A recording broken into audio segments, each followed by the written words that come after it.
गुरु जी की वंदना, माता जी की वंदना, गायत्री मैया जी की बार बार वंदना। गुरु जी की वंदना, माता जी की वंदना, गायत्री मैया जी की बार बार वंदना। गुरु जी की वंदना, माता जी की वंदना, गायत्री मैया जी की बार बार वंदना। गुरु जी की वंदना, भाव भरी तालियां बजाते हुए साथ दोहराते चले। गायत्री मैया जी की बार बार वंदना।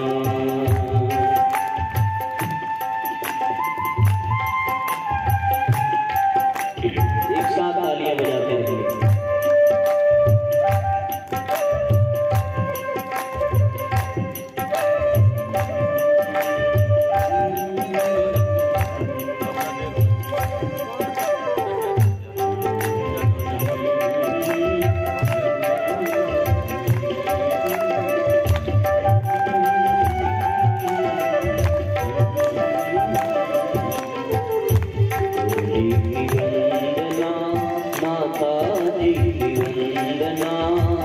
गायत्री मैया जी की बार बार वंदना।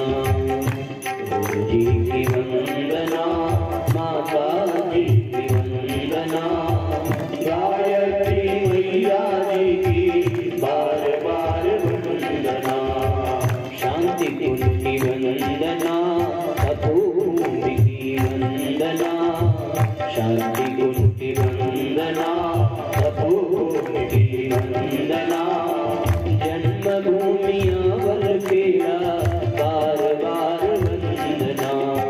जन्मभूमि अवल पेड़ा बार बार वंदना। गुरु जी की वंदना, माता जी की वंदना, गायत्री मैया जी की बार बार वंदना। गायत्री मैया जी की बार बार वंदना। राम जी की वंदना, लक्ष्मण जी की वंदना, राम जी की वंदना, लक्ष्मण जी की वंदना। अंजना के नंदना की बार बार वंदना। अंजना के नंदना की बार बार वंदना। शिव जी की वंदना, गौरा जी की वंदना। शिव जी की वंदना, गौरा जी की वंदना। गौरा के नंदना की बार बार वंदना। गौरा के नंदना की बार बार वंदना। काशी की वंदना, मथुरा जी की वंदना। काशी की वंदना, मथुरा जी की वंदना।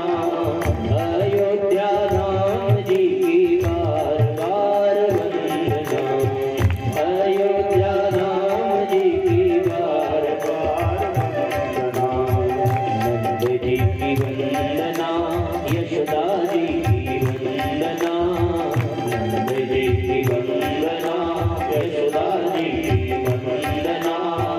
नंदा के नंदना की बार बार वंदना।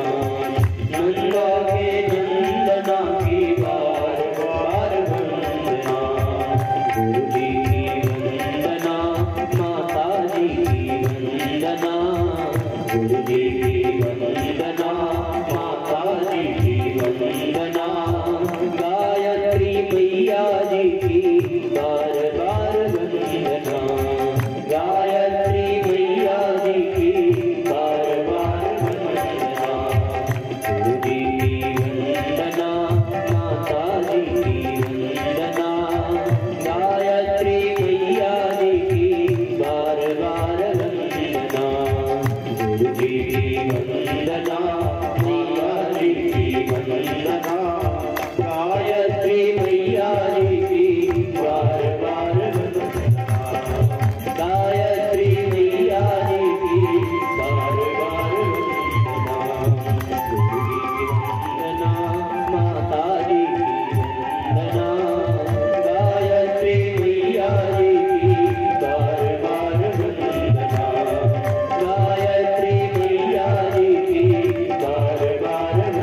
बड़े सौभाग्य से हम सभी आज यहाँ पर एकत्रित हुए हैं।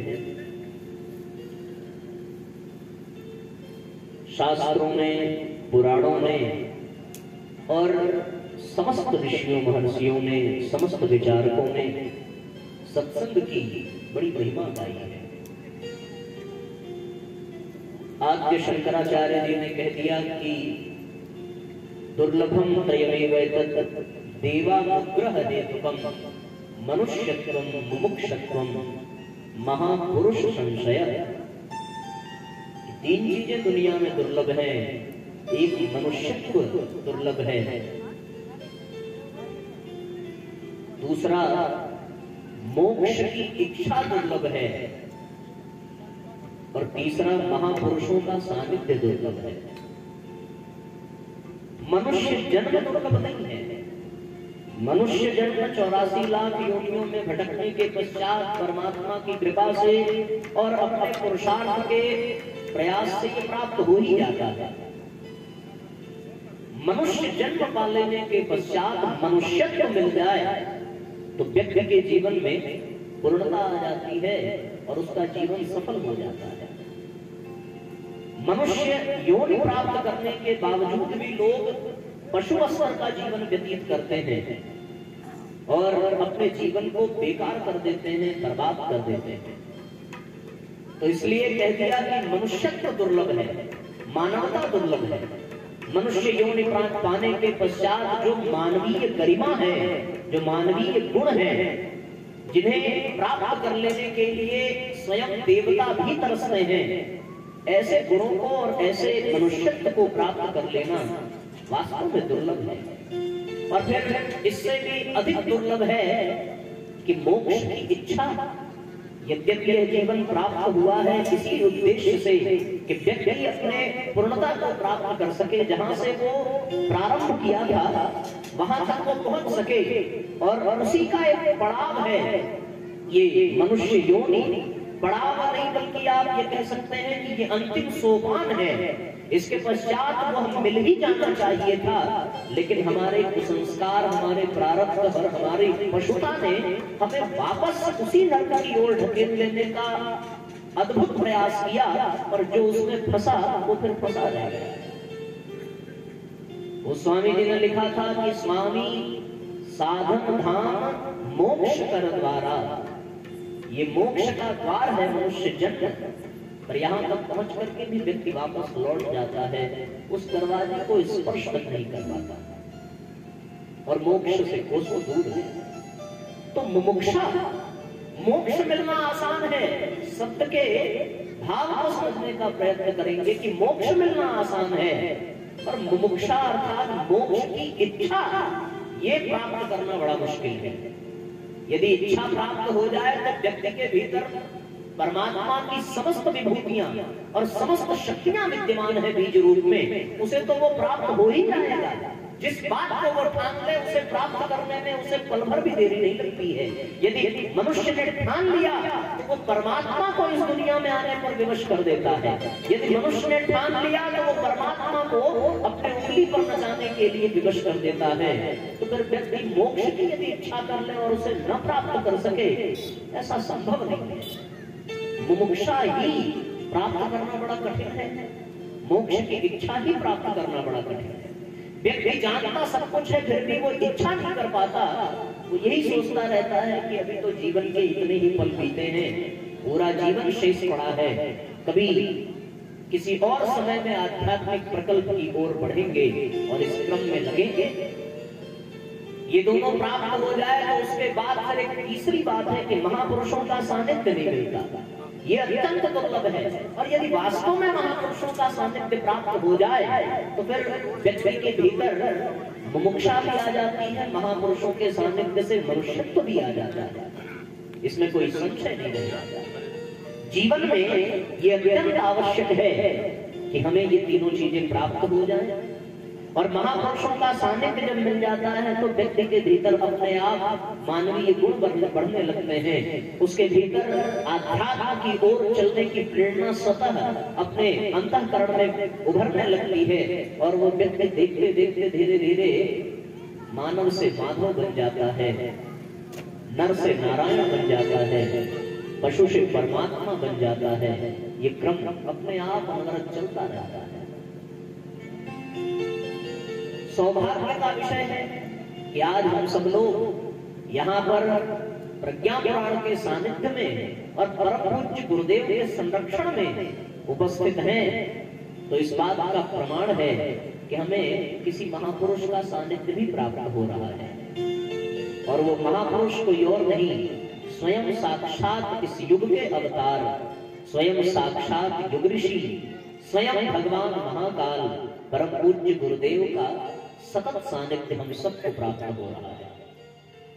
और ऐसे महापुरुष का सानिध्य प्राप्त कर लेने के पश्चात सत्संग के माध्यम से, प्रज्ञा पुराण के माध्यम से हम अपने जीवन को एक दिशा न दे सके, हम अपने जीवन को एक नई धारा से जोड़ न सके, फिर आज का ये क्रम भी यूं ही बेकार चला जाएगा जैसे अब तक के जितने भी अवसर जीवन में आए और बेकार चले गए। इंसान माया के दलदल में फंसा हुआ है, इस संसार सागर में उलझा हुआ है। कभी कभार उसको ऐसा अवसर मिलता है कि वो यहां से बाहर निकल सके, और उसी बाहर निकलने का एक सुंदर सा प्रकल्प जिसके आज हम सब साक्षी बन रहे हैं, वो यही है साथियों, पावन प्रज्ञा पुराण कथा और उसके माध्यम से परम पूज्य गुरुदेव का सानिध्य।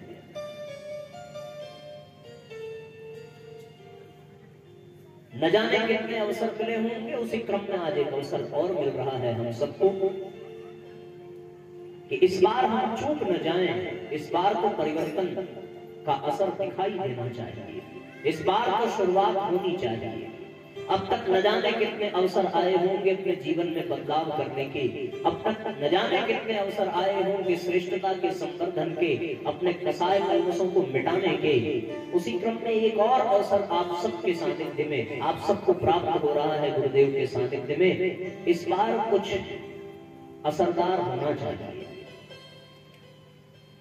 हो चुकी है पीर पर्वत सी पिघलनी चाहिए, हो चुकी है पीर पर्वत सी पिघलनी चाहिए, इस हिमालय से कोई गंगा निकलनी चाहिए। सिर्फ हंगामा करना मेरा मकसद नहीं, सिर्फ हंगामा करना मेरा मकसद नहीं, मेरी कोशिश है कि सूरत बदलनी चाहिए, और उसकी शुरुआत यही से होनी चाहिए कि जब आप आज इस प्रांगण से, इस पांडाल से बाहर निकले तो कुछ ऐसे दिव्य सूत्र अपने अंतःकरण में धारण करके जाएं, जिसको प्राप्त कर लेने के पश्चात दिशा बदल जाए, दशा बदल जाए, मनस्थिति बदल जाए, तो निस्संदेह परिस्थिति भी बदल जाएगी। इस अवसर को हम गंवाएं नहीं, सचेत होकर के, एकाग्रचित्त होकर के आज के इस दिव्य अवसर को अपने जीवन में सौभाग्य की तरीके से स्वीकार करें और अपनी चेतना को जागृत करें, अनुभव करें कि आप किसी टेंट के नीचे, किसी पंडाल के नीचे मात्र नहीं बैठे हैं, आपके सिर पर परम पूज्य गुरुदेव का वरदहस्त है और आप उनके संरक्षण में बैठे हैं। कहा जाता है कि जिस धरती पर यज्ञ हो जाए वो धरती पावन पुनीत हो जाती है, पवित्र हो जाती है, अलौकिक हो जाती है। और आप उस प्रांगण में बैठे हैं जहां आज 24 कुंडीय गायत्री महायज्ञ हुआ, तो निस्संदेह गायत्री के 24 तत्व, धरती का 24 गुण उभर करके इस प्रांगण में सूक्ष्म रूप में अवश्य विद्यमान है। उन तरंगों को यदि पकड़ने का प्रयास करें और यदि सामर्थ्य हो तो अनुभव भी करें, तो निस्संदेह आपके भीतर वह देव तत्व हिलोरे लेता हुआ प्रतीत होगा, जिसे यदि जागृत कर लिया और जीवन में स्थापित कर लिया, उसको बनाए रखा, तो व्यक्ति देखते देखते मनुष्य से देवता बन सकता है। और जिस स्वर्ग को प्राप्त किया था महाराज नहुस ने, उस स्वर्गीय वातावरण को हम सब इसी धरती पर ही प्राप्त कर सकते हैं। कल की कथा में आप सबने सुना था, क्योंकि वहां से वापस सर्प की योनि को पाने के पश्चात महाराज युधिष्ठिर से सत्संग करने के परिणाम स्वरूप, ज्ञान यज्ञ करने के परिणाम स्वरूप उनको मोक्ष मिला था और उसी मोक्ष स्थल पर आप सब विद्यमान हैं। तो जब उनको मिल गया तो हमें भी मिल जाएगा। उन्हें तो महाराज युधिष्ठिर ने ज्ञान दिया था, यहाँ तो परम पूज्य गुरुदेव साक्षात प्रज्ञा पुराण के माध्यम से ऐसे दैवीय सूत्र और दिव्य विचार आप सब तक पहुंचा रहे हैं, जिसे स्वीकार कर लेने के पश्चात कोई संदेह नहीं रह जाता कि हम सबको भी पूर्णता प्राप्त न हो। बशर्ते शर्त यही है कि जीवन में उसका अभ्यास आवश्यक हो जाता है। पावन प्रज्ञा पुराण कथा प्रारंभ होती है भगवान नारायण से। भगवान नारायण ने नारद जी को ये कथा प्रदान की। समाधि भाव से, सूक्ष्म पश्यंती वाणी से नारद जी ने ये कथा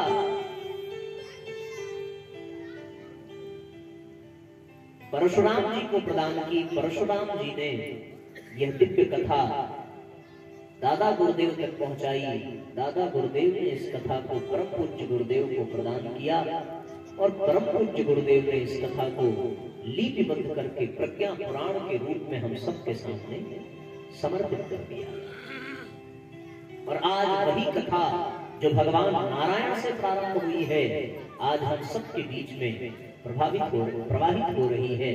उस कथा को हम सब अपने हृदय में धारण कर रहे हैं। वो ऐसी कथा जो हम सबकी व्यथा को मिटाती है, हम सबके कष्ट को दूर करती है, हम सबके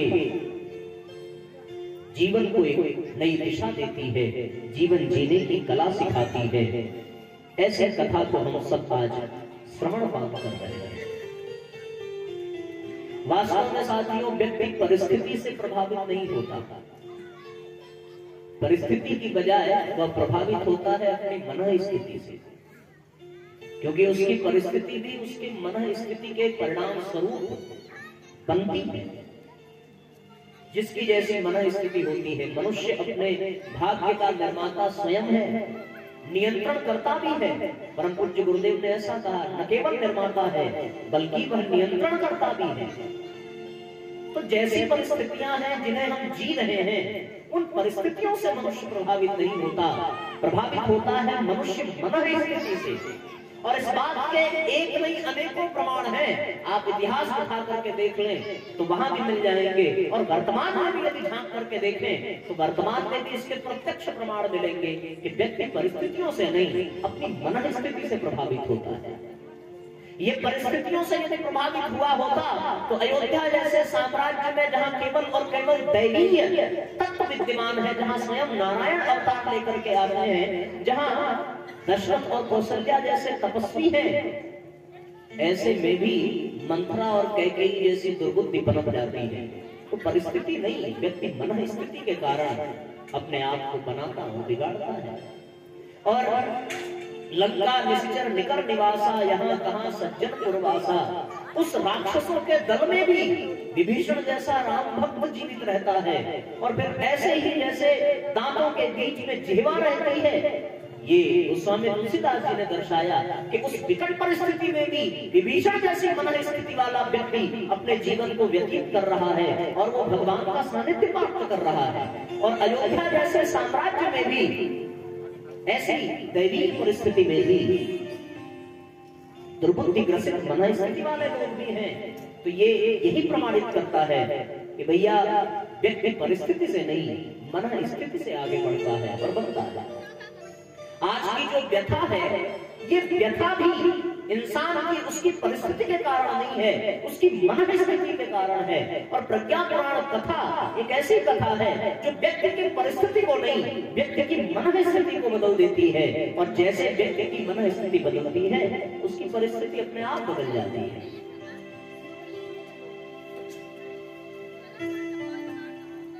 बड़ी विशेष बात है। इस क्रम में एक छोटा सा और बड़ा ही प्रसिद्ध प्रसंग याद आता है कि भगवान राम माता सीता को ढूंढने के लिए वन वन भटक रहे हैं। माता शबरी ने ऋषिमुख पर्वत का पता दिया और ये भी कह दिया कि वहां हनुमान नाम का एक आपका बड़ा ही प्रेमी भक्त है, वहां आप जाइए, सुग्रीव से मित्रता करिए, वो आपकी पत्नी खोजने में आपका सहयोग करेंगे और सहयोग करके आपको आपका लक्ष्य प्रदान करेंगे। हनुमान जी से भगवान का मिलन हुआ, ब्राह्मण वेश धारण करके उन्होंने भगवान का परिचय प्राप्त किया और फिर अपना परिचय दिया। कथा आप सबको पता है। जो मुख्य बात है जिस ओर मैं आपका ध्यान आकर्षित करना चाहता हूँ उसे आप गहराई से समझने का प्रयास करना। हनुमान जी ने भी कहा कि प्रभु आप सुग्रीव से मित्रता कर लीजिए। भगवान मुस्कुराए, कहने लगे मित्रता उस व्यक्ति से की जाए जिससे कुछ लाभ मिले, सुग्रीव से भला क्या लाभ है। ये सिद्धांत भी सत्य है कि मित्रता बराबरी में होती है, पर यह भी सिद्धांत सत्य है कि मित्रता भी व्यक्ति उसी से करना चाहता है जिससे कुछ लाभ हो। जैसे कृष्ण और सुदामा को भी लाभ मिला और कृष्ण को भी लाभ मिला। जिसके पास जो था उन्होंने वो दिया। कृष्ण के पास ऐश्वर्य थी, संपदा था, वैभव था, उन्होंने सुदामा को वो दिया। और सुदामा के पास श्रद्धा थी, भाव था, समर्पण था, प्रेम था, सुदामा ने वो दिया। भगवान ने मुस्कुराते हुए पूछा कि सुग्रीव के पास क्या है। सुग्रीव की स्थिति तो बिल्कुल अपने जैसे ही लगती है, न हमसे सुग्रीव को कोई लाभ मिलने वाला है, न सुग्रीव से हमें कोई लाभ मिलने वाला है। क्यों भाई? भगवान की भी पत्नी खो गई है, उनकी पत्नी खो गई, चुरा ली गई है, और सुग्रीव की पत्नी छीन ली गई है। भगवान वन में भटक रहे हैं तो सुग्रीव कौन से राजा हैं? उनको तो ऋषिमुख पर्वत पर रहने के लिए विवश कर दिया गया है, वो भी वन में भटक रहे हैं। भगवान राम का राज्य अयोध्या छूट गया और सुग्रीव का राज्य छुड़ा लिया गया। तो राज्य की दृष्टि से भी दोनों एक हैं, पत्नी की दृष्टि से दोनों एक हैं, परिवार की दृष्टि से भी। एक का परिवार चोरी हो गया, एक का परिवार छुड़ा लिया गया। वो भी वन वन मारे फिर रहे हैं, ये भी वन वन भटक रहे हैं। महाराज बाली के डर से पर्वत पर विद्यमान है। हनुमान जी ने कहा प्रभु बात तो बिल्कुल सही है, जो परिस्थिति आपकी है बिल्कुल वैसी ही परिस्थिति सुग्रीव की भी है, इसमें कोई दो राय नहीं। लेकिन एक बड़ी विशेष बात है कि सुग्रीव की जो परिस्थिति है वह व्यथा बन करके निकल रही है और आपकी जो परिस्थिति है वह कथा बन करके निकल रही है। उनकी व्यथा इसलिए बन करके निकल रही है क्योंकि वो अपनी परिस्थिति का बखान रो रो करके करते हैं, और आपकी कथा बन करके इसलिए निकल रही है क्योंकि आप अपनी परिस्थिति को भी मुस्कुरा करके कह रहे हैं कि मेरी पत्नी खो गई है, मुझे अपनी पत्नी को ढूंढना है। भगवान मुस्कुराते हुए कहते हैं, हनुमान जी ने कहा परिस्थितियां दोनों की बिल्कुल एक जैसी हैं, लेकिन प्रभु मन स्थिति दोनों की बिल्कुल अलग अलग है। वो निराशा में जी रहे हैं, अवसाद में जी रहे हैं, और आप अभी भी उत्साह में हैं और इस विश्वास में है कि आप माता सीता का पता अवश्य लगा लेंगे, क्योंकि जटायु को आपने वचन दिया है, ये कहा है कि सुरलोक में जाने के बाद पिता दशरथ को ये मत कहना कि सीता की खोज हो रही है। मैं आपको वचन देता हूं कि रावण इस धरती आकाश पाताल किसी भी कोने में होगा, मैं उसको ढूंढ निकालूंगा और उसका वध करके सीता को मुक्त कराऊंगा। पर ये विश्वास, ये मन स्थिति, ये उत्साह, ये आशा, ये सुग्रीव के पास नहीं है। परिस्थितियां अवश्य एक जैसी हैं। तो इसलिए प्रभु आप सुग्रीव से मित्रता करिए, और जब आप मित्रता करेंगे तो आपका मित्र बन करके निस्संदेह है उसकी भी मन स्थिति बदल जाएगी, और जैसे ही मन स्थिति बदलेगी वैसे ही सुग्रीव की परिस्थिति भी बदल जाएगी। तो उसकी परिस्थिति बाद में बदली, भगवान ने पहले सुग्रीव की मन स्थिति को बदला। ये सुग्रीव की मन स्थिति का परिवर्तन किया, और उसके बाद की कथा आप सबको पता है। तो कहने का अर्थ यह है कि व्यक्ति अपनी मन स्थिति के कारण ही अपने जीवन को व्यथा से भर देता है, और अपनी मन स्थिति के कारण ही व्यक्ति अपने जीवन को सुख और आनंद से भर देता है। आज हमें अपनी मन स्थिति पर काम करने की आवश्यकता है। व्यक्ति के जीवन में एक बहुत बड़ा हिस्सा उसके मन का है, बल्कि आप यूं कह लें कि पूरे जीवन का अस्तित्व ही उसके मन का है। यदि आप किसी के मन को परख सकें, यदि आप किसी के मन का परीक्षण कर सकें, तो आप उसके पूरे व्यक्तित्व को पहचान सकते हैं। देखने में वो व्यक्ति कितना भी सुंदर हो, कितना भी शानदार हो, कितना भी आलीशान हो, कितनी भी व्यवस्था उसकी अच्छी हो, पर यदि उसके मन में कुविचार है, दुर्भावनाएं हैं, तो उस व्यक्ति से बड़ा नीच और कोई नहीं है। रावण के पास क्या था? सब कुछ था, लेकिन एक चीज की कमी थी कि उसका मन पवित्र नहीं था। और राम के पास क्या था? कुछ भी नहीं था, केवल एक था कि उनका मन पवित्र था। किसी सिद्ध संत ने कहा है कि यदि किसी को पहचानना हो तो उसके मन की तरंगों को पकड़ने का प्रयास करना, उसके विचार जैसे होंगे वह व्यक्ति वैसा होगा और उसकी परिस्थितियां भी वैसी बनती चली जाएंगी। इसलिए भैया जीवन में आज आवश्यकता है मन पर काम करने की, तन पर काम करने की नहीं। और यह बहुत बड़ी विडंबना है कि जो मात्र 60-70 साल हमारे साथ रहने वाला है, हम उस पर तो काम करते हैं, पर जो जन्म जन्म हमारे साथ है उस मन पर हम काम नहीं करते। आज की समस्या का एक बहुत बड़ा कारण। तो ये जो पावन प्रज्ञा पुराण कथा है, ये तन को नहीं मन को प्रभावित करती है। हम किसी सौंदर्य प्रसाधन केंद्र में चले जाएं, किसी ब्यूटी पार्लर में चले जाएं, किसी सैलून में चले जाएं, तो वो हमारे तन को चमका सकता है, लेकिन साथियों यदि मन को चमकाना हो, मन को सुंदर बनाना हो, तो फिर आपको इसी तरह सत्संग के प्रांगण में ही यह लाभ प्राप्त हो सकता है। तन का सौंदर्य इस संसार में मिल सकता है, लेकिन मन का सौंदर्य केवल और केवल सत्संग में और प्रज्ञा पुराण कथा में मिल सकता है। यहाँ मन को चमकाया जाता है, मन की मैल छुड़ाई जाती है। तन के विकारों को तो डॉक्टर दूर कर सकता है, पर मन के विकारों को यदि दूर करना हो तो केवल और केवल कथा और सत्संग का ही सहारा लिया जा सकता है। किसी रिपोर्ट ने यह सिद्ध किया है कि हर 7 व्यक्ति में एक व्यक्ति मनोरोगी है। अपने भारत देश में हर 7 व्यक्ति में एक व्यक्ति पूर्ण रूप से मनोरोगी है। और उसका एक बहुत बड़ा कारण यह है कि आज के समय में मन का उपचार नहीं है, केवल और केवल तन का उपचार है। एक समय हुआ करता था जब मन के उपचार के लिए अनेकों प्रकल्प इस दुनिया में विद्यमान थे। आज है तो सही, पर लोग उसमें हिस्सा नहीं लेते और उनका मन निरंतर बिगड़ता चला जा रहा है, रोगी होता चला जा रहा है। ये जो पावन प्रज्ञा पुराण कथा है साथियों, ये जीवन की व्यथा को इसी आधार पर मिटाती है, व्यक्ति के मन को ठीक करती है। यदि मन ठीक हो गया तो फिर जीवन ठीक हो जाता है, और यदि मन ठीक न हुआ तो फिर सब कुछ बेकार हो जाता है। बड़ी सुंदर बात है, एक नवयुवक था, उसके पिता बार बार उससे कह रहे थे कि भैया सत्संग में जाया करो, कथा में बैठा करो, संतों का सानिध्य प्राप्त किया करो, कुछ जीवन लाभ मिलेगा। बार बार एक ही बात कहता था कि वहां वे लोग जाते हैं जिनको जीवन में कोई काम नहीं होता, और कथा कहने भी वे लोग जाते हैं जो बिल्कुल सेवानिवृत्त होते हैं, वो किसी और लायक नहीं होते, इसलिए वो कथा ही करते हैं।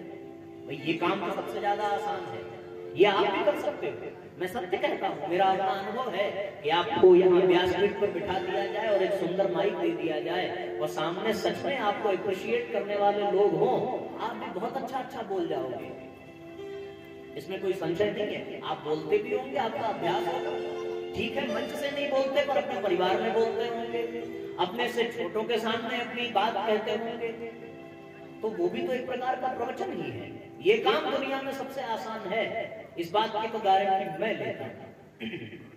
अब जिन्होंने दिया होगा वो अनुभव करते होंगे कि ये आसान है कि कठिन है, पर सत्य यही है कि इसका अभ्यास हर एक व्यक्ति को इस दुनिया में है। हम लोग यहाँ बैठ करके बोलते हैं, आप अपने बच्चों को बोल लेते होंगे और हमसे अच्छी बात बताते होंगे, इसमें कोई संशय नहीं है। वो अलग बात है कि वो आपकी सुनते नहीं होंगे, वो विषय अलग है, पर बोलने का अभ्यास तो हम सबका होता है। तो उस नवयुवक ने यही कहा कि यहाँ वही लोग जाते हैं जिनके पास कोई काम नहीं होता, पर आप ऐसा मत समझना, मैं ऐसा बिल्कुल नहीं मानता कि आप लोग के पास कोई काम नहीं है। मुझे ये पूर्ण विश्वास है कि आप अपने काम से अवकाश लेकर के आए होंगे और आप हमारे लिए अत्यंत महत्वपूर्ण हैं। आपका एक एक पल हम बेकार नहीं जाने देंगे। जितनी देर आप यहाँ बैठेंगे उतनी देर आपको कुछ न कुछ अवश्य लाभ मिलता रहे, ऐसा हमारा पूर्ण प्रयास होगा। लेकिन अब इस नवयुग की धारणा थी कि यहाँ वही लोग जाते हैं जो बिल्कुल बेकार होते हैं। उसके पिता उसको साथ में ले दिवा गए और संत के सामने प्रस्तुत किया। कहने लगे, महाराज इसे मैं कहता हूं जाने के लिए, ये कहता है कि जिनको कोई काम नहीं होता वही लोग कथा सुनते हैं और वही लोग कथा कहते हैं। संत मुस्कुराए, कहने लगे, क्यों भाई ऐसा है क्या? उसने कहा, महाराज बिल्कुल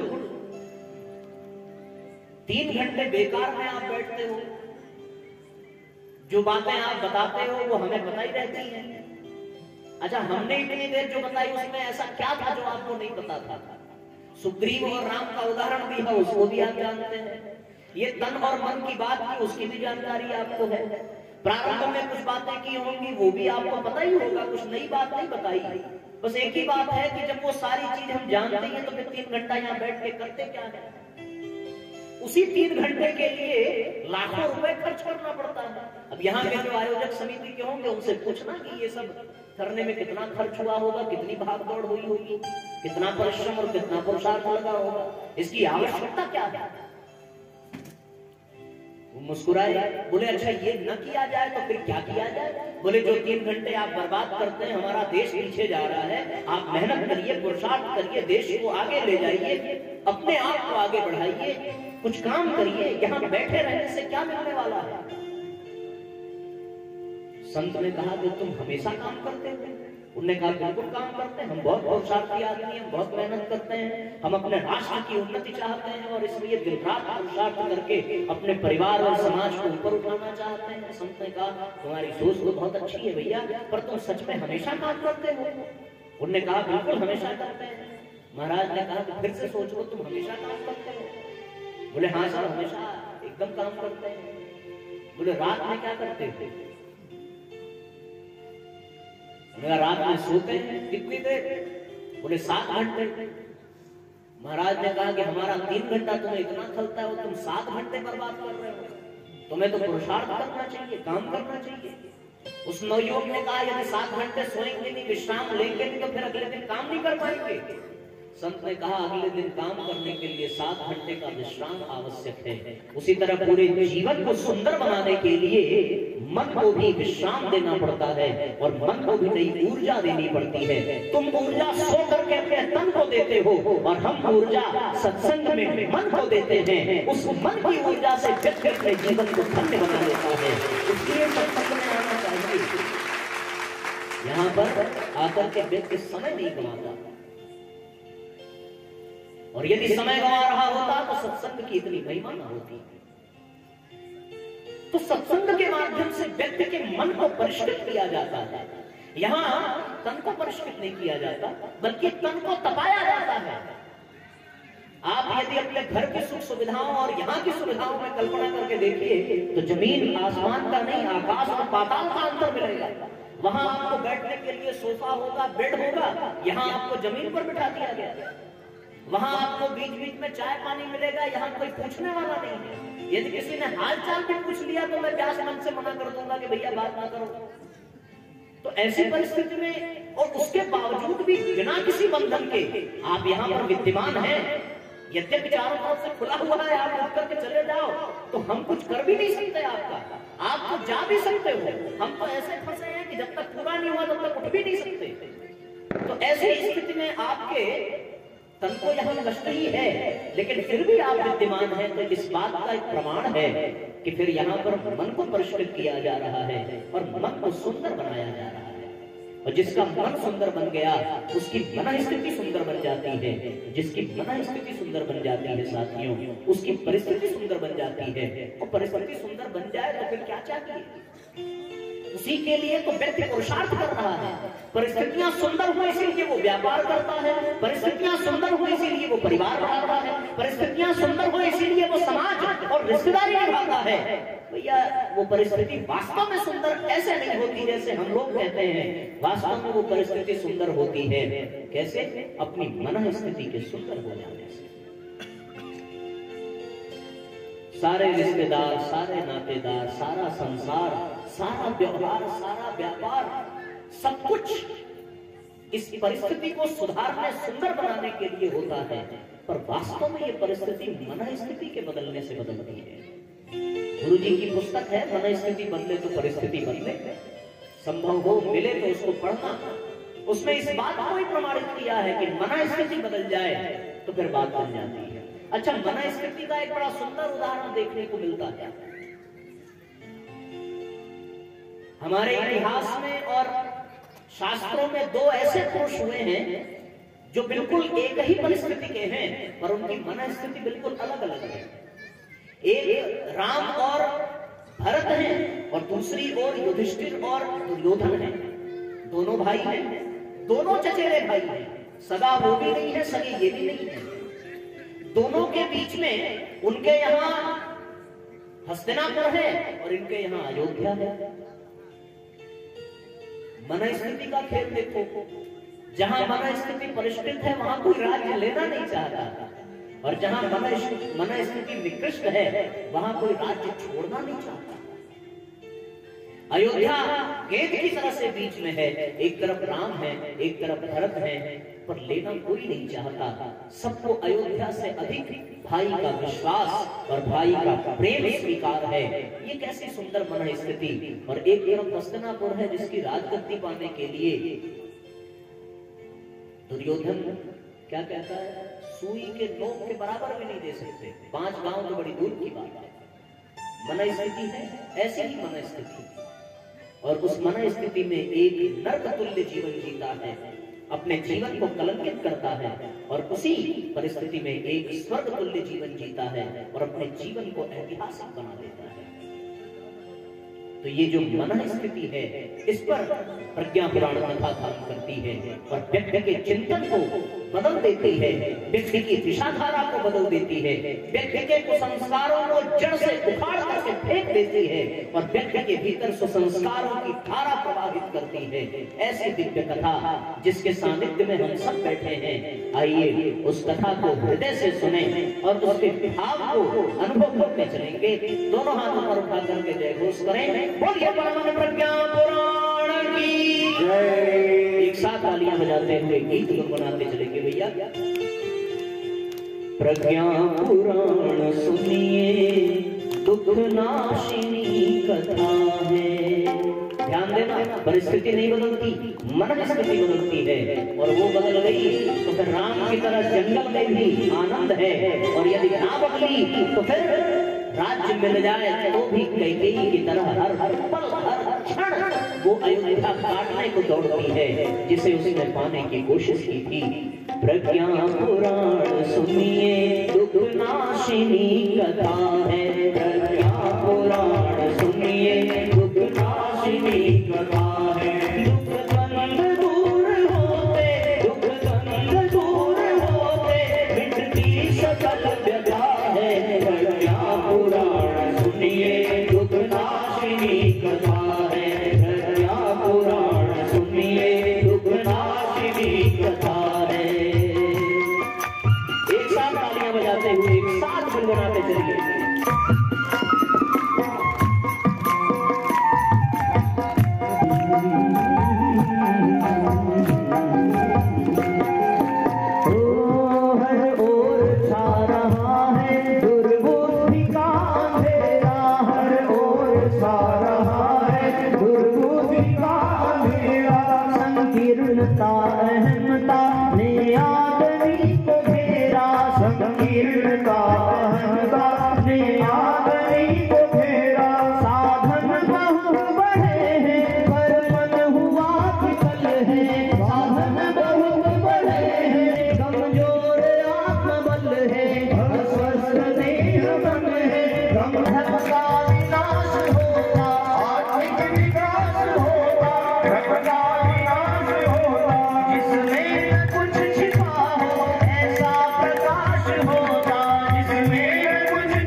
प्रज्ञा पुराण सुनिए दुख नाशिनी कथा है।